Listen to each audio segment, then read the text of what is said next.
Well, good morning, everyone, and welcome to the morning show right here on Main Street TV, where we are celebrating Holzer today. Yeah.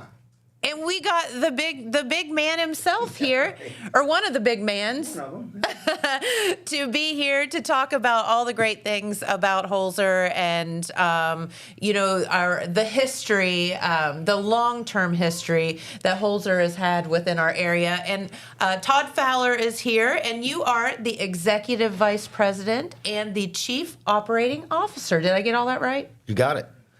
Yes. Please don't ask me to say that all again. Yeah.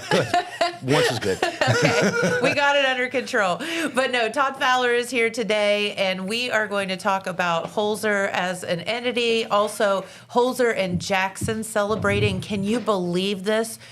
25 years of the new buildings being here, Yeah. and of course Holzer's had a presence here for longer than that. But when I say officially, I mean new buildings and hospital and all that. That was a big time. Yeah, big investment, big opening. Big deal. Yeah, going from the clinic was on South Street at Yes. one time. Yeah, where which Job is and where Family Job and Services is now. Yeah, and our Board my of first Elections. office up here was in a trailer. Yeah. Well, how far you've come. All right. Well, I'll tell you what, we're going to have a message, and then we will be back, talk with our good friend Todd Fowler here about some of the great things of Holzer and some of the history, and it will be a great time. So we'll be back in just a moment. All right. At Vinton County National Bank, we believe in supporting the areas where we live and work.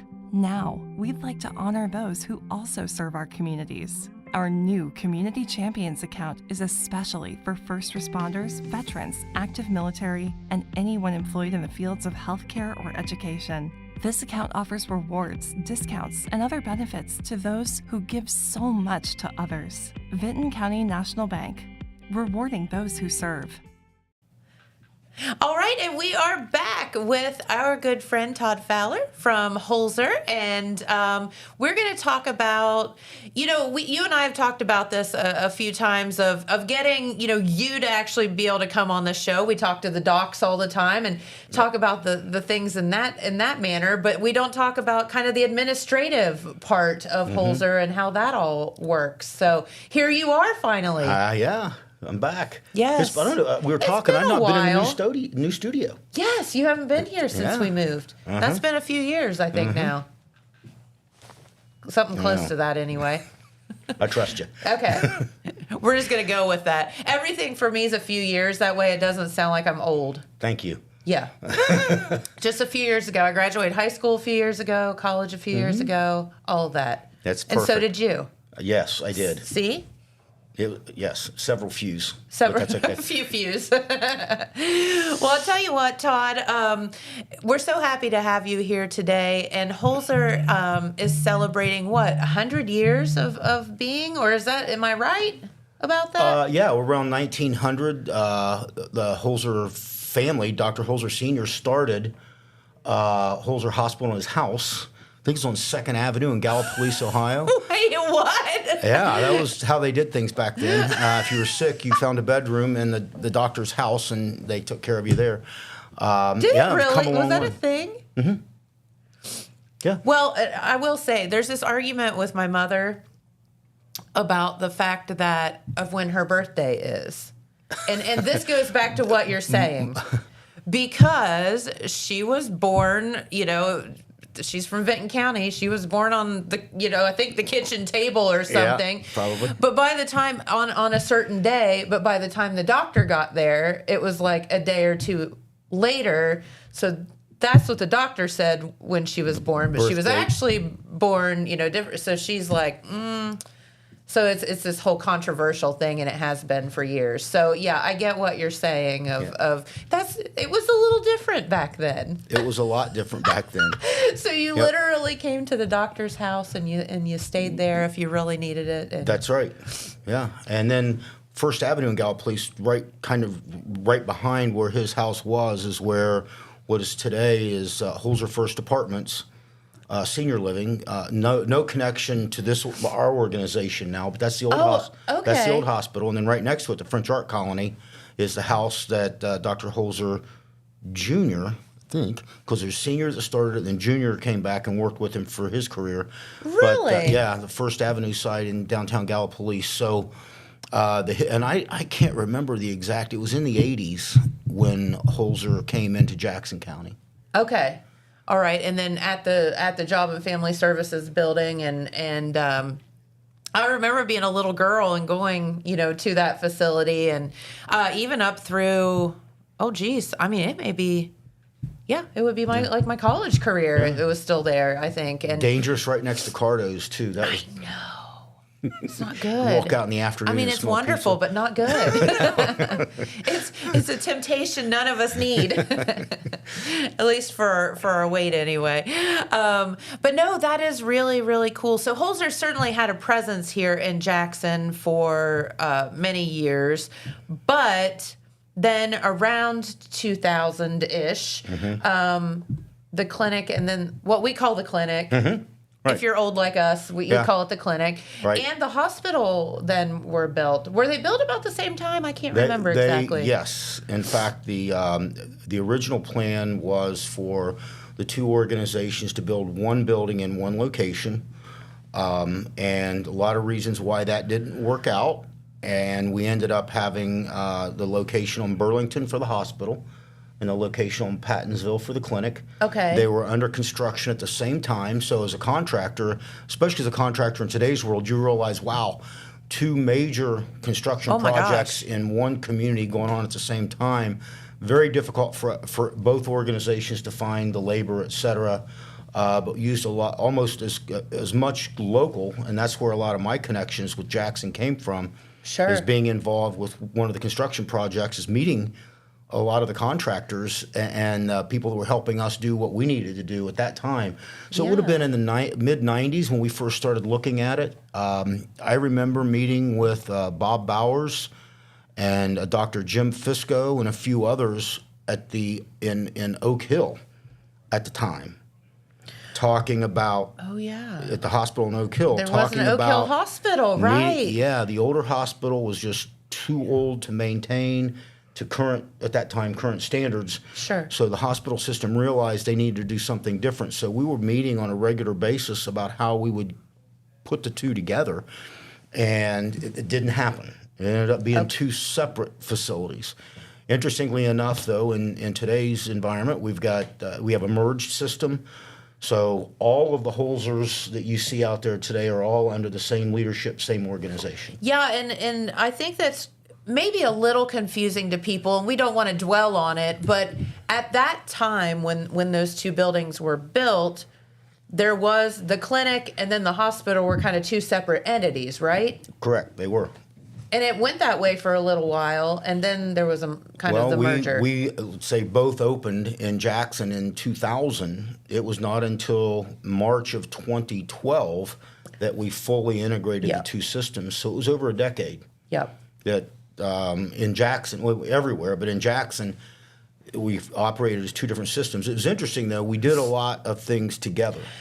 So, yeah, that's what I was going to say. Like, I remember having, like, a knee surgery and seeing, like, Dr. Ament at the clinic for, just seeing him, but then the surgery was at the hospital. And, so there were so many things going, and rehab at the hospital. And, there were so many things going on together that I don't think anybody knew that there were two separate entities other than you all that had a logistical nightmare of billing and trying to keep up with all of it.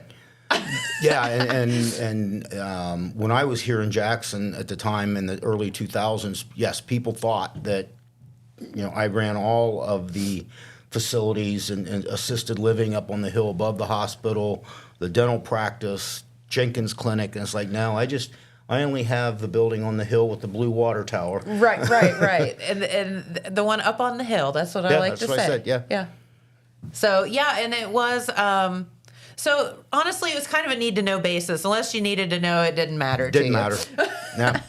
Just for you guys, it's it all was history confusing. now anyway. Yes, exactly. So then everybody came together in 2012, and I think for the best. But so let's talk about all of the different, you just mentioned it, so let's talk about it. All the different facilities that Holzer has in our area, because you mentioned the dental clinic and you mentioned some of the other stuff like the Jenkins Clinic, which is where I go for my family doctor. And so it's very, very nice as well. And sometimes it might be a little confusing to get to, but there's a ginormous sign up there. I don't know how anybody misses it, but we like to have an off ramp or something that takes you through there. There's an exit here, but like a big arrow that points there. But no, it's not hard to get to. But talk about some of the facilities here in our area. The two facilities we've talked about that we're celebrating. One is the hospital on Burlington Road. It's a critical access hospital. Yes. Which means it has limited services, and it's serving a rural community in Jackson, which is interesting to me how that designation gets there. But it's not us that designates it that; it's the state. So it's a critical access hospital, 24 beds, emergency department, which is extremely busy. Really good ED. Then we have the Pattinsville Road Clinic, which, I'll back up. At the hospital also, we have what we call the medical office building. Yes, you do. When you're facing the building, the 2-story building out to the right is where physician offices are. Yes. And then physician offices also on Pattinsville Road. Also, we have our surgery center there on Pattinsville Road. The Ambulatory Surgery Center was opened in 2000. It's one of the at the time, it was a newer, cutting-edge ambulatory surgery center because there weren't many of those out there at the time. So those are two bigger facilities. What does that mean, ambulatory surgery center? You're in and out in the same day. Okay, yeah. Procedures that will not require you to stay overnight. And that would be at the clinic location. Yes. Because I've had that a couple times. Yeah, it'll be in and out. You come in and they're top notch. All of our ambulatory surgery centers do a great job, but the one in Jackson was the first in our system to be an ambulatory surgery center. That's designated awesome. as such. I'll come back to that in a little bit. Okay. We were down the path of the locations in Jackson. So we also mentioned Jenkins, which has been there. Dr. Jones, his entire career in the Wellston community at Jenkins Clinic, and we're still there. Make sure when they mentioned the dental practice over here on Water Street in town. That was an acquisition that the hospital made in the 2000s that has a really interesting impact on us, not just providing dental care, but we're talking about surgery. Total hips, things like that require a dental clearance before you have the surgery. That is correct. So they link. So you can work together. Hey, love how I don't want to forget anybody here. In Jenkins, the dental clinic, the assisted living facility. Yes. Above the hospital. Which is amazing. Has been there, do a great job there. Yes. And then the last one, that not last, but newest actually, would be a small clinic in Oak Hill. Yes. And we opened that maybe a year or so ago. We had not been, as the Holzer Health System, in Oak Hill for at least a decade. And we saw opportunity there.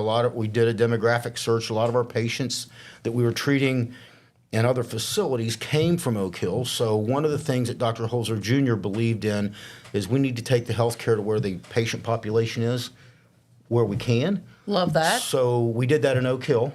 Because let's just be honest, we're rural and transportation can be issues. There's all kind of issues out there. Yeah. Yep. And we also know that our Jackson communities, from my time here in Jackson, the communities are, as best they can be, independent and self-sufficient communities.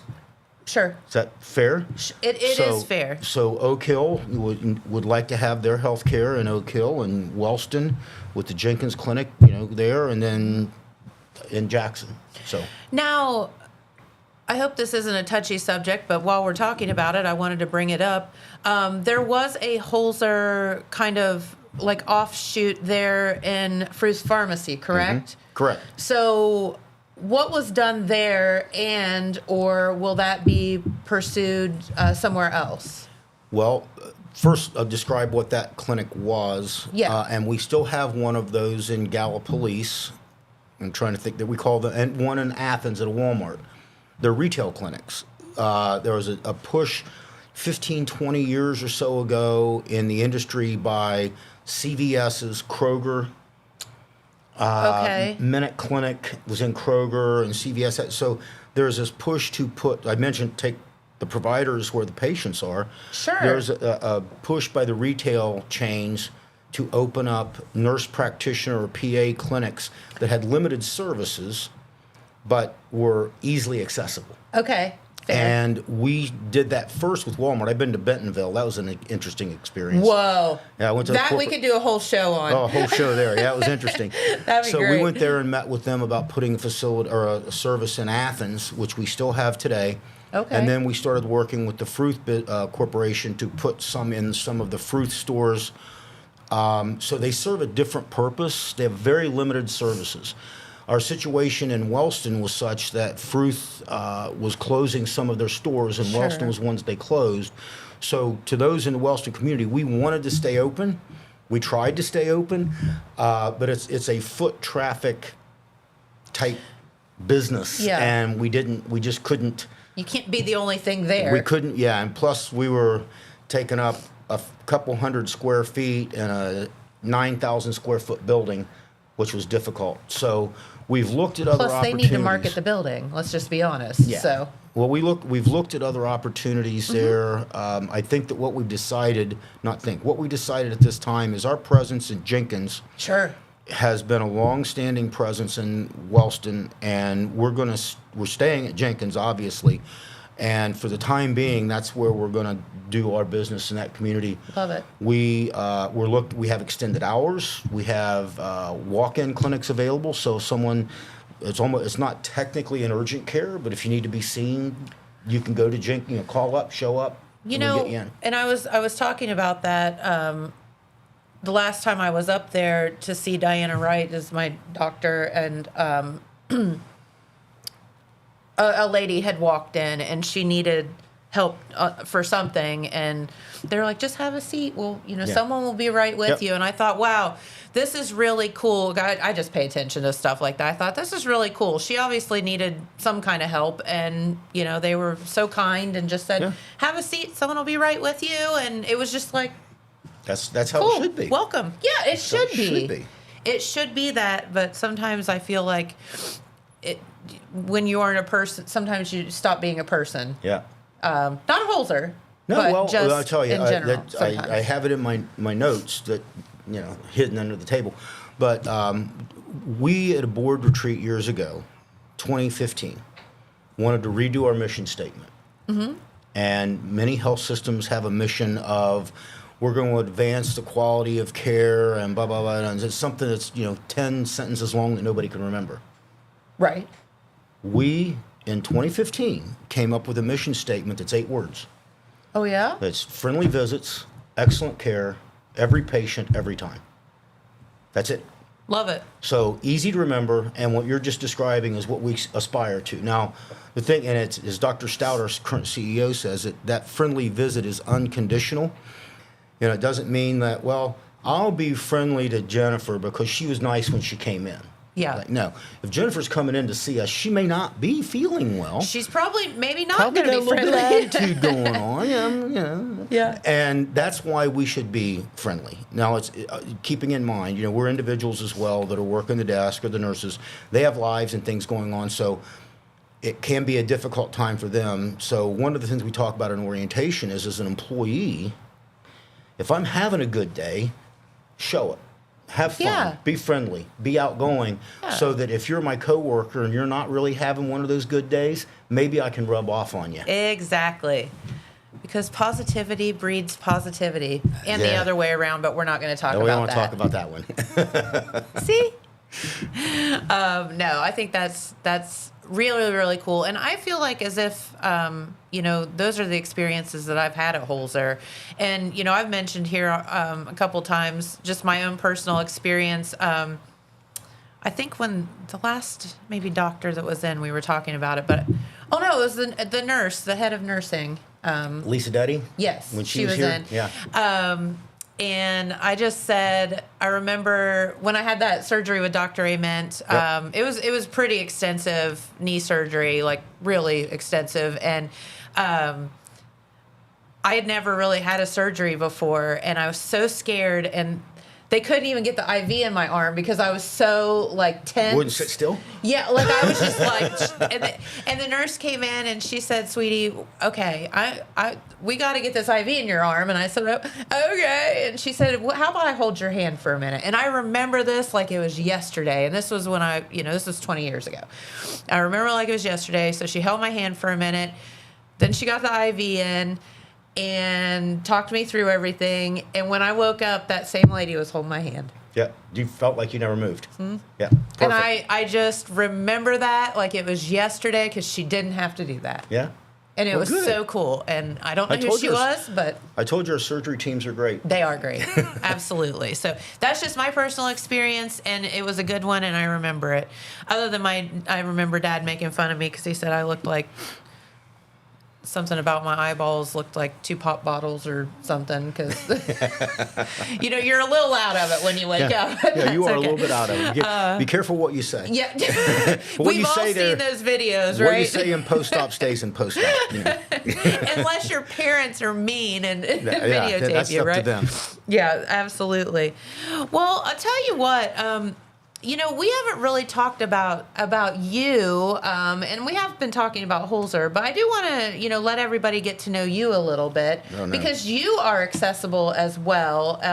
I'm guessing that not too many executive vice presidents or chief operating officers one can either text or email and get a response, so quickly and whatever as you are. But you're local and you're from here and you understand, the way that it should go. Yeah, that's something that I don't want to say I'm proud of, but I feel has adds a lot to the character and what I do. I grew up in a small part of Gallipolis, Ohio. Went to college and just had no idea what I was doing. It was my mom, "You're going to school. You're going to college." And I showed up with guys who were there for pharmacy, engineering, law. They knew what they were doing. Like, "What are you doing here?" Didn't those people annoy you? I'm going to college. I hated those people that knew what they were doing. It's like John Belushi, my shirt just said right, college. So, I went there, went to college, came back. I was in a different industry before I got into healthcare. And the reason I wanted to get into healthcare is I'd drive by the hospital, and I would see these guys walking across the parking lot at 3:30, 4 o'clock in the afternoon in shorts, T-shirts, and flip-flops, carrying their name badge. I'm like, I don't know what they do, but that's where I want to work. I want to be on vacation every day. You talk about it. They've been in probably since 6 a.m. that day, and you're talking about the IV and going to sleep. These were the they were the CRNA, Certified Registered Nurse Anesthetists. So I remember even the guy that I saw, and when I started working, I was like, yeah, I know him now. But I ended up getting in. And wasn't quite exactly what you had in your brain, was I didn't realize I had to go to a lot more school in a different track than what I was in. But I started out as the first physician recruiter for the health system, for the clinic, actually, April of 1993. Few years ago, we'll say. April 1990, a few years ago. And I really should have brought it. I still have a pocket calendar, if you guys can remember those things, from when I started. And on, I think it's April 4th or 5th now, but first day at Holzer, written in. Really? Yeah, and I still have that to this day. But I started there, like I say, in 93. I was a recruiter. Became the HR marketing manager, combined job back in the day. Of course. And then when Jackson, we had the vision for building a new facility in Jackson, I thought, I want to try my hand in operations. I've been in admin, HR, marketing. It was a management job, but I wanted to get into the clinical side of what we do. And that was my first exposure to clinical ops, and I loved it. Like you're saying, not an EVP, COO being available via text. There was no such thing as texting back then. No. But I do remember a nurse in the operating room, although I had the whole facility. I went down one day and just sat in the break room and had lunch with the OR staff. Sure. And one of the nurses was like, I don't think I've ever had in my career an executive person, which I didn't feel that way, sit with us and have lunch. And that was kind of my philosophy on, if you take care of your employees and they like what they do and do a good job of it, they're going to take care of your patients. It's just a natural connection. Absolutely. And So- people sometimes just want to be heard, which they could have done while you were sitting there having lunch. Yes, correct. And so that's how I ended up getting into operations, is jumping into the Jackson. As I Awesome. told you, on South Street, my first office was in a trailer because there was no room in the Right. South Street facility, which was interesting. It's like, oh boy, what did I get myself into? But I was able to watch the 2 buildings being built from ground up the day before there was even dirt dug, and the 2 of them grow. I moved to Jackson. It was interesting too, when I took the job, although I lived in an adjacent community 30 minutes away, in today's world, this would be unheard of. My boss at the time said, if you want to run the Jackson facility, you have to move to Jackson. Period. Oh, yeah, that interesting. Now you don't even have to leave home if you don't. Right, exactly. But yeah, so we moved to Jackson in 2000, excuse me. And my kids grew up here. Friends all over the county. Walking in, got to see several friends that I haven't seen in a while here in this Sure. location. I also had, from being in Jackson, we had a doctor join us from Athens. We started a footprint in Athens, and now we have a very large facility on East State in Athens. So I was able to, from Jackson, lead and develop the new facility in Athens as well, which is a really great experience. It's not many people in their career in healthcare will have the opportunity to observe the building of more than one location. And I've, with the hospital, the clinic, and Athens, 3 major facilities. So now you're a general contractor at heart. I have a hard hat. Does that count? Got my Yes. name on it. Yes, it does. It does. Absolutely. No, isn't that I can't imagine the swelling of pride that you would have when you finally get to oversee that project and then get to see it open and people being served every day in their communities by that. Like, that would just be, and you did it 3 times. No pressure, right? I'm just going to tell you, Don't screw it up. the remodel at I've said it for 100 times. I would never again am I going to build this restaurant situation again. So yeah, I can't even imagine what you went through, and it is a very rewarding but stressful thing to do. It's very rewarding. And yeah, you're exactly right, though. To know that you're going to be a part of something that's just now 25 years, which seems like yesterday, when somebody says, oh, we've got to replace the flooring, or You're the like, air why? It's conditioning, brand the new. HVAC went out. It's like, well, that's a new building. No, it's not. It's 25 years old. I know. It's so Time funny. flies. Yes, it does. Absolutely. So let's talk about, and we're talking about, I guess, you personally. So I did want to throw this in before we get back to the buildings and all of that and services provided and everything. But give me some of your favorite, things that have happened to you in your career at Holzer. Now, before we started, I told you there's some things I probably can't say on air. Yes, you did.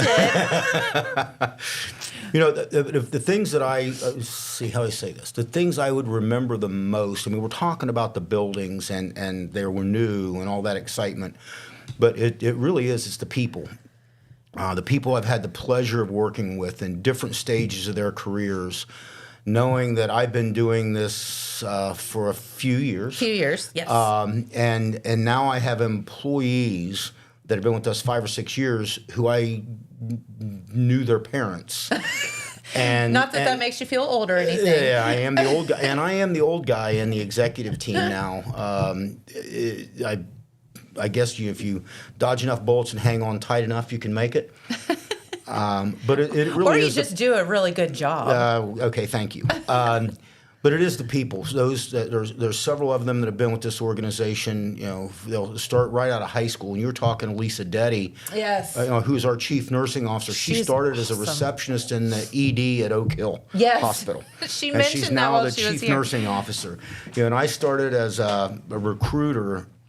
And I've had multiple opportunities, and now and the 2 of us are good examples of that. But there are people that I started working with. I did their orientation in my office in 1993 or 94 that are still with the health system. or people that were with the health system when I started who have since retired. And their legacy and the things, it's just like, you look down the hallway, you can have these visions of, Karen McCall walking out and walking down the hallway at you. She's It's legend. Oh yeah, Legend. And you think, and then so those are the things that I remember most about it and like most about it. And it's physicians, it's the staff. It doesn't matter if they were nurses or a mammography tech like Karen, or receptionists or pharmacists. I feel very privileged to have had the opportunity to work with the people that really are the ones that make the difference. And I think when you live in a small community, sometimes it can be annoying, let's just be honest. But you also go in and you see like those friendly faces of people that you know, and then you see them at the grocery store or whatever. Yeah. And there's something too, especially when you're a bit nervous about maybe you're going in for a mammogram or an ultrasound and you're a bit nervous about something that may or may not be going on with you, but you know the person and you see them and it just makes you feel better. And I think that there's something to that. There is. And, there were times in my career where I would get out of the office, have to run by Walmart or Kroger, and I'd quickly throw this in the seat, because I didn't want anybody to know necessarily where I work, because you just never know what you're going to get. And today, I don't feel that way at all. Sure. I'm much more comfortable. And I'm going to use a different scenario. There was a local golf course here. At one time, it was private. It's no longer private. I served on the board. Okay. And when a person walks up to you and says, "Hey, are you still on the board?" They're not going to say, "I just want to thank you for your time and all the work."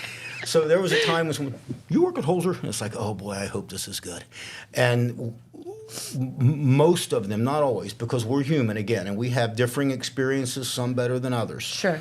But I'm not I'm not hesitant to accept that question and attempt to find a solution for somebody if at all possible. So yeah, it is small town. We recruit doctors. They're sometimes coming from big metropolitan areas. Oh, absolutely. And we say, you need to be comfortable going, walking down the street, as we may say, and have someone walk up to you and know who you are. Yeah. And that's a blessing and a curse. It is. And it is. And, it's interesting. And having, I've been doing this a few years now.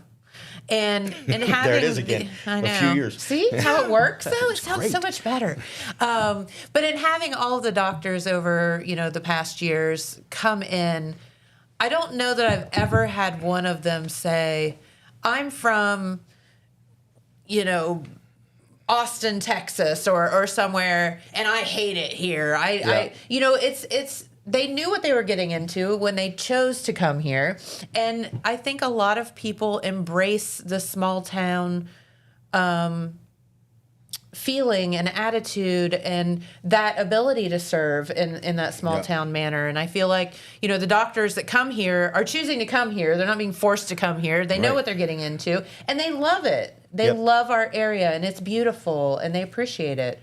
We being the first recruiter in the health system, we call that a good fit. Yeah. When we're looking for anybody, whether it be, we now have nurses for sure that can come from anywhere, the way the nursing shortage has been, especially post-pandemic. And we want people that are going to be comfortable in our community. They know what they're getting into. They want to be a part of that community. And that if you get that good fit, you're almost guaranteed. No guarantees in life. But you got a pretty good indication you're going to have somebody here for a long time. Yeah, and that's absolutely. What we want. Very, very good.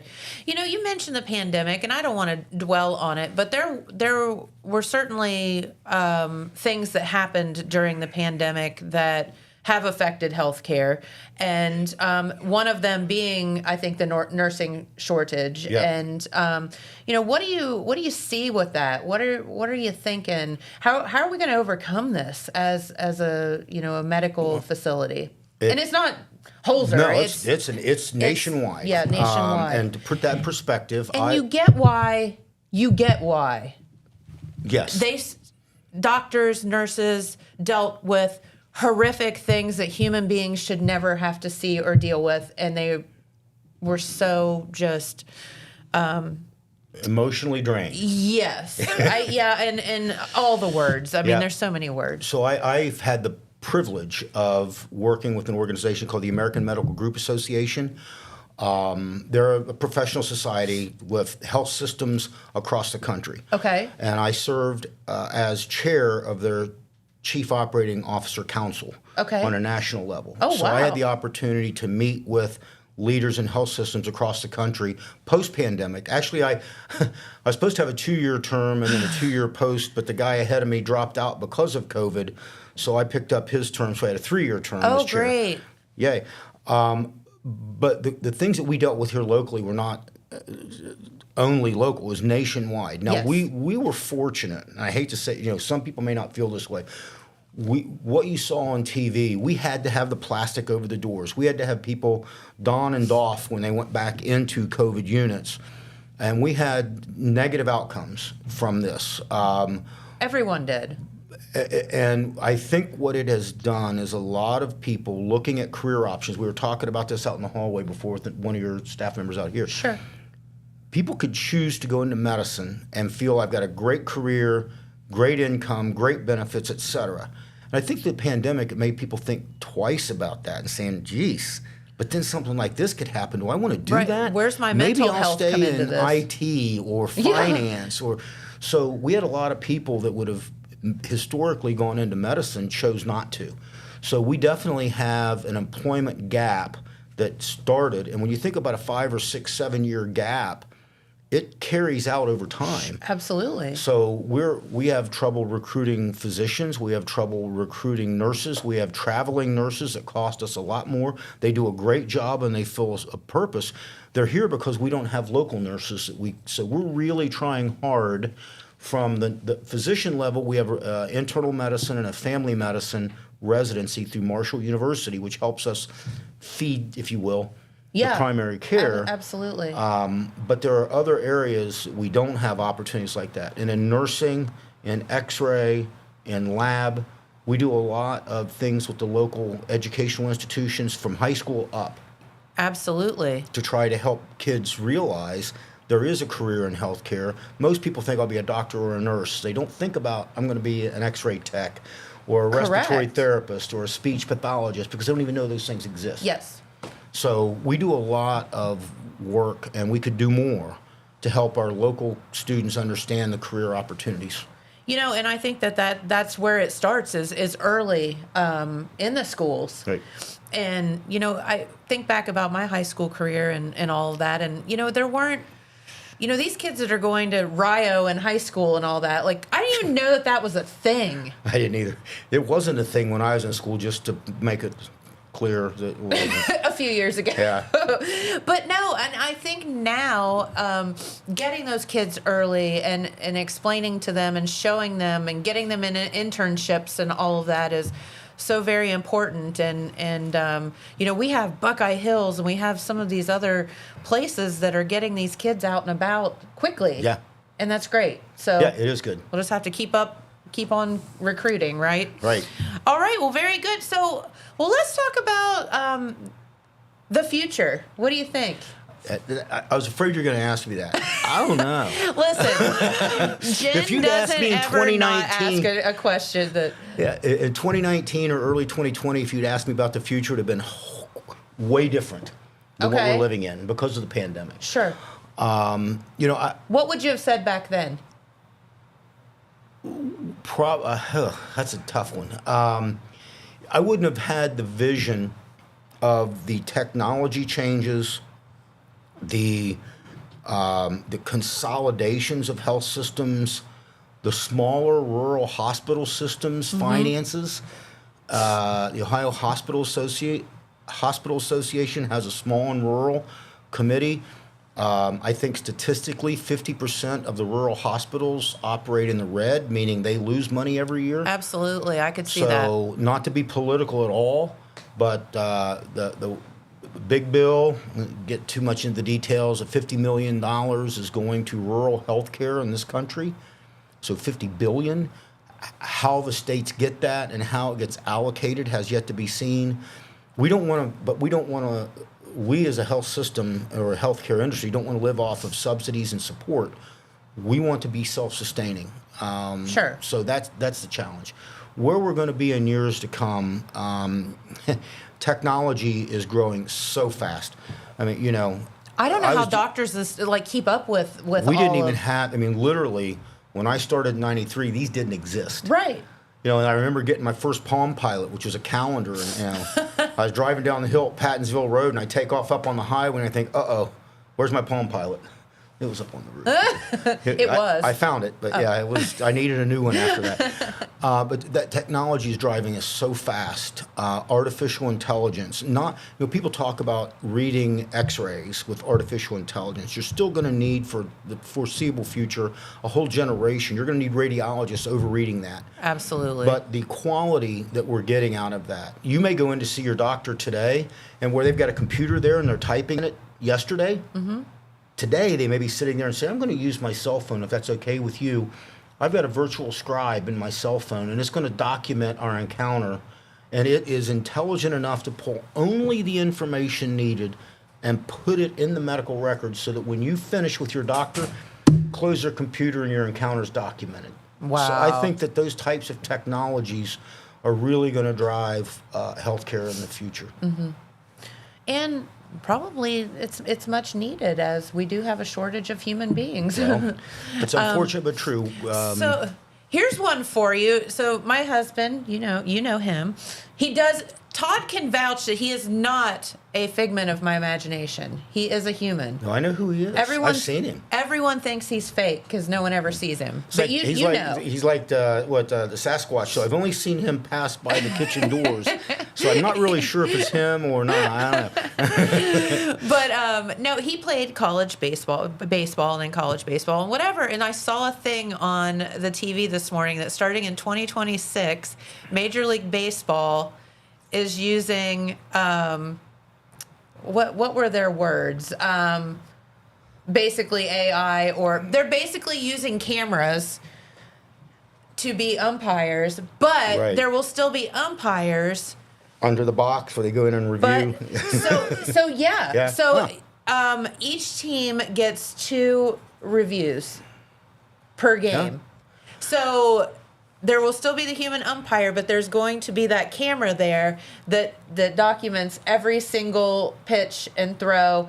And if somebody wants to call it, they can. And I thought, well, that's really weird, but I mean, it's no different than instant replay on football or, whatever. I don't see why I guess it's any different, but It's just one of the things that they've added that you're like, oh, here we go again, technology. Yeah, and you'll see it in all different areas. I mean, gosh, going back to the days I can still remember Pete just walked in, so I'm not going to drag him into this, but when you go to the register at the store, they would flip it over, look at the price tag, and put it in and hit plus. Grab the next one, put in the price, and hit plus. You are correct. Yeah, that was a thing. Yeah, bag it in a paper bag and go. And now there was no now scanning, you're scanning anything. your own. Yeah, exactly. Yeah. It's wild, I tell you. Well, I'll tell you what, I know that you do need to get out of here, and it's been so much fun talking with you today. We'll do this again. Yeah, absolutely. But tell us what Holzer existing in Jackson for 25 years means to you. Wow. The idea that and this is from my experience across the state and across the country, small community hospitals are often the heart of that community.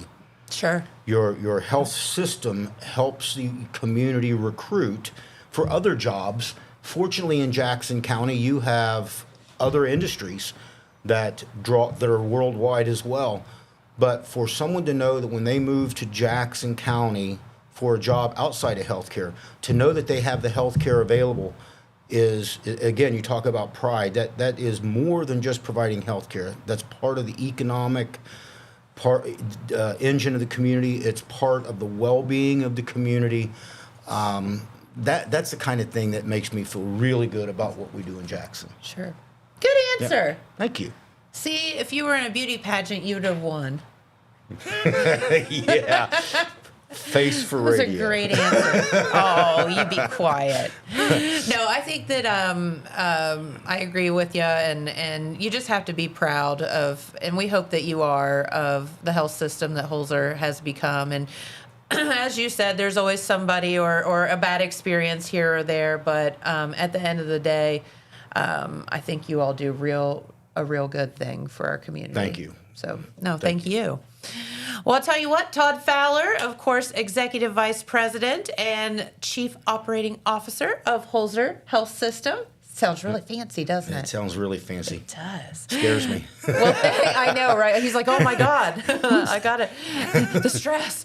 But no, thank you for stopping in. Thank you for spending your morning with us because you are a very busy man and we do appreciate it. And come back and see us soon. I'm looking forward to it. We can talk about all kind of different things. Yeah, we can. All right, very good. Well, I'll tell you what, our good friend Pete Wilson is in the house and so we do have a message or two, and then we'll be back with Pete right after this. All right, thanks. From breaking news to heartwarming stories, a telegram is your ticket to the latest buzz in town. Read your daily dose of local headlines, sports, and entertainment and more in hand and on paper. Get a print and digital subscription for only $7.95 per month. Delivered fresh every Wednesday and Saturday. Visit thetelegramnews.com or call 740-286-3023 today. Don't just read the news, be a part of it. Did you know Jackson is home to a locally owned and operated full-service print shop? Zip Printing covers all your print, signage, and design needs. From business cards, booklets, and posters to yard signs, banners, screen-printed t-shirts, oversized signage, and more. We can help you or your business advertise and look good doing it. Zip Printing also offers logo design. Allow us to assist you in building or elevating your brand today. Zip Printing is located in the Stockmeister Plaza at 708 East Main Street in Jackson, Ohio. So stop in or give us a call at 740-286-3023.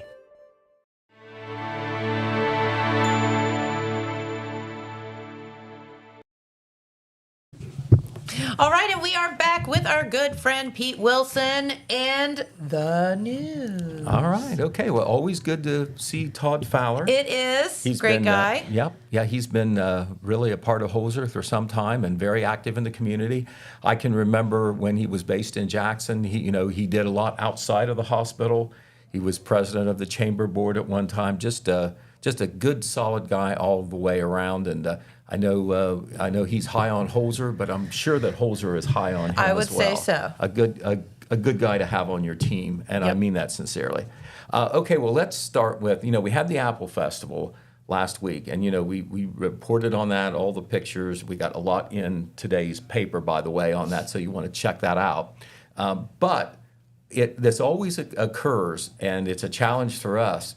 The Vinton County Air Show, which is also a huge event. Huge regional event. It's just not a Vinton County thing. They do that usually the Sunday after the Apple Festival. That's a few hours after some of us have gone to bed because of the festival. But Alex Shope, who worked hard during the festival, covered the air show for the second year in a row and enjoyed it.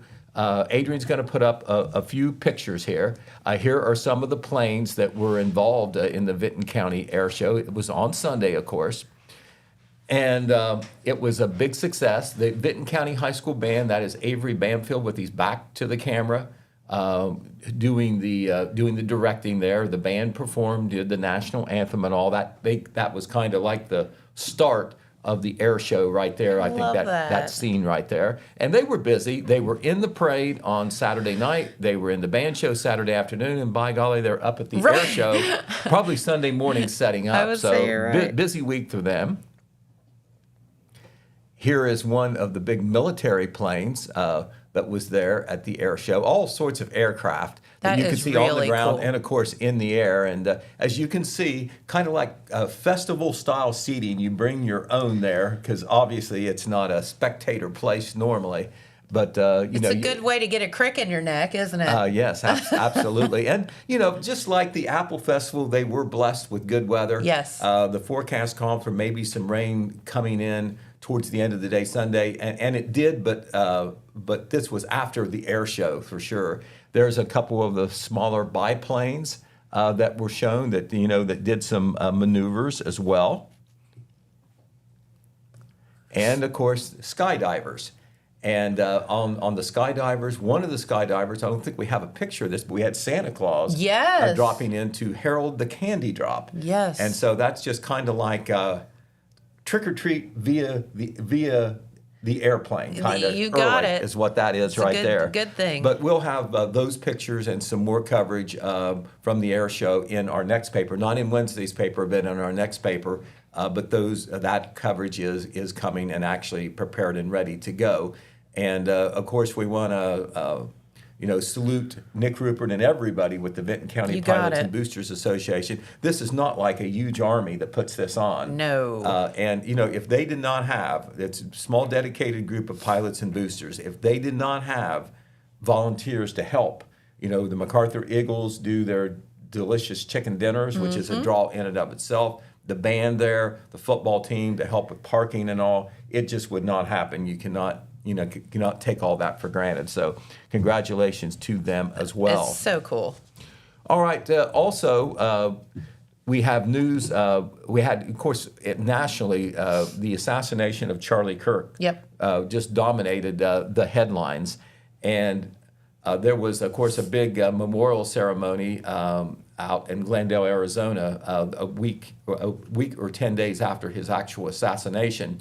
Yeah. And it's become quite a thing nationally. Locally now, there is an announcement that there will be a candlelight vigil on Thursday at Manpower Park. The public is invited. It will start at 5:30 p.m. Don't know a whole lot of the details, but I do know that Jackson area resident Lorinda Newkirk and some others are putting this on. I don't know that it is a group or a church or a Republican group or a Turning Point group that is putting this on, but she is the organizer of the event, and what they have said on their Facebook post is this: it is a chance to come together as a community to honor and remember the life and legacy of Charlie Kirk. There will be inspirational speakers, uplifting music, and delicious food vendors. All are welcome. We hope to see you there. Okay. So once again, that is 5:30 p.m. Thursday at Manpower Park in Jackson.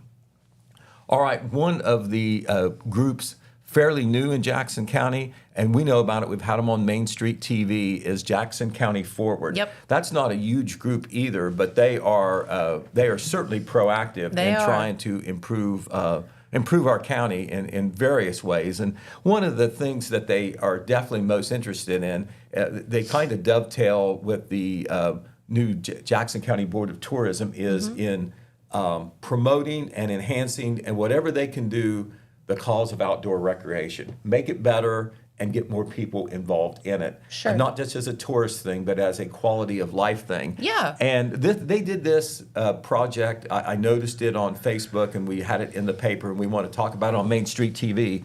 They cleaned some trash out at the Lake Catherine State Nature Preserve. This is some of those members and other volunteers working. This is in Salt Lick Creek, which runs through the nature preserve, and I think it's a good little walk off the main trail to get to this. But there was a part there in the middle of the creek where some trash from upstream had become stuck, and it was going to stay there probably unless there was a flood or something. And so they used some kayaks, got out there in the middle of the creek and around where this trash had become stuck, and removed it.